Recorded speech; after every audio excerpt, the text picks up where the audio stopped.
To enter this month's giveaway of the Windows $5 gift card, all you have to do is like the video, leave a comment down below, and stay subscribed to the channel. Good luck guys, and enjoy the video.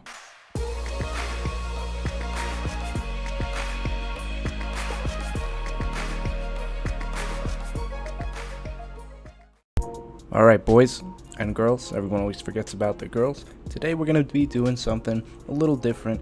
They don't call me the one-take wonder for nothing. We're going to be going into the Call of Duty Infinite Warfare settings. I'm going to show you the best possible settings, the ones that I use all the time to dominate in this game. Now, for starters, you want to immediately, regardless of what controller you're using, if it's a regular controller or a SCUF, you want to be playing on tactical.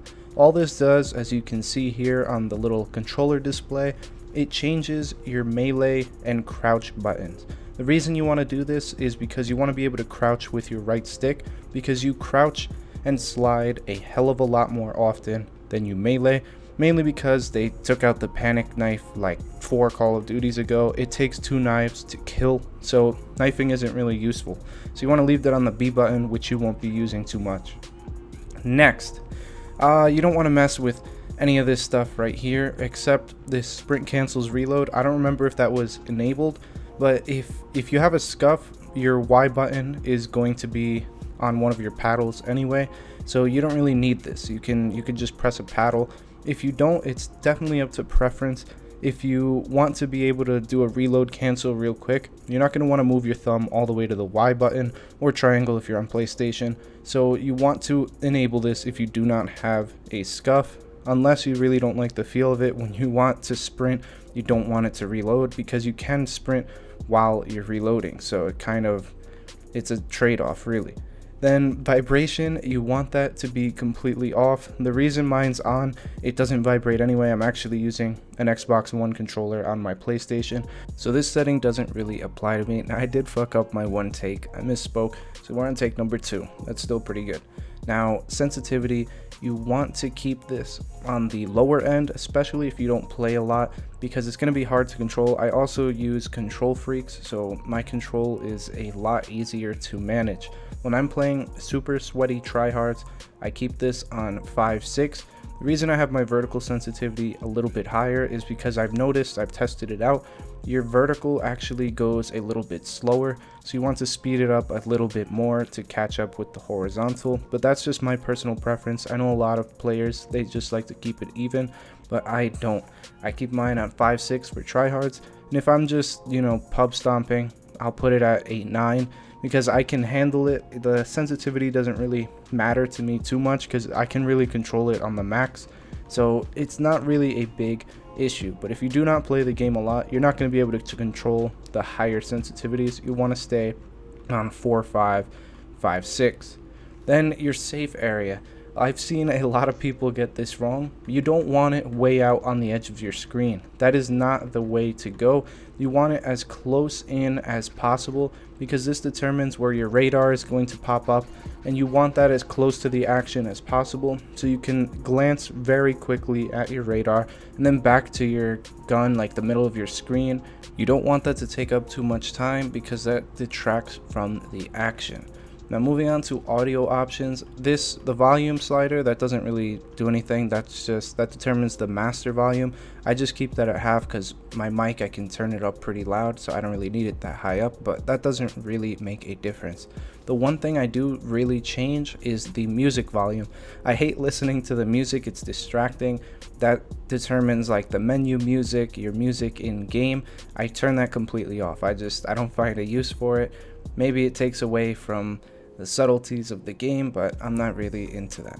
Subtitles, I mean, you don't need any of this. But my mix preset, okay, my controller just fucked up. My mix preset, I actually switch it to headphones. I believe this is all preference. You could just use, like straight up TV volume. It really doesn't make a difference.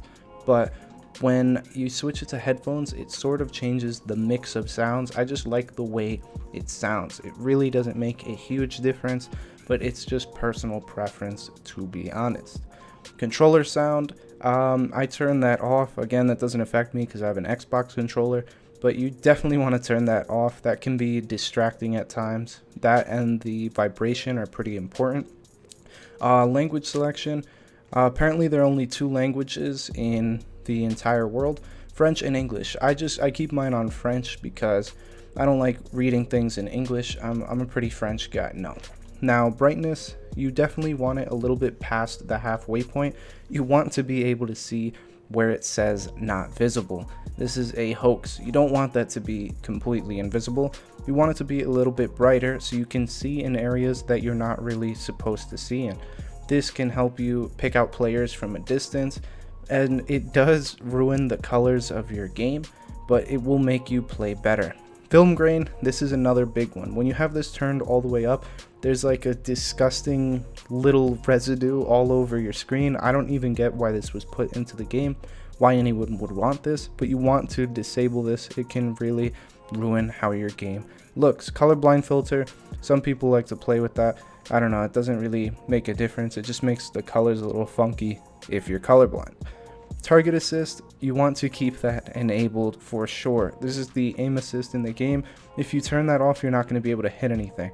When I used to play zombies, I would turn this off because it's easier to get headshots on the zombies, and then I'd jump into multiplayer and wonder why I was playing so bad, why I couldn't shoot.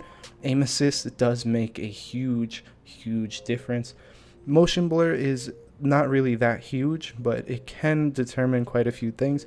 You do not want this to be enabled because it will blur out things that are moving quickly.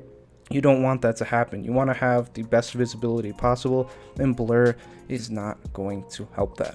But anyways, that is going to wrap it up for these settings. These are all of the settings that I use, and I believe they are optimal. This will help you perform the best in game, and that is all I got for you today. If you did enjoy the video, be sure to drop a like, comment down below with any questions you may have, and as always, subscribe to the channel if you are new for some more great videos. Peace.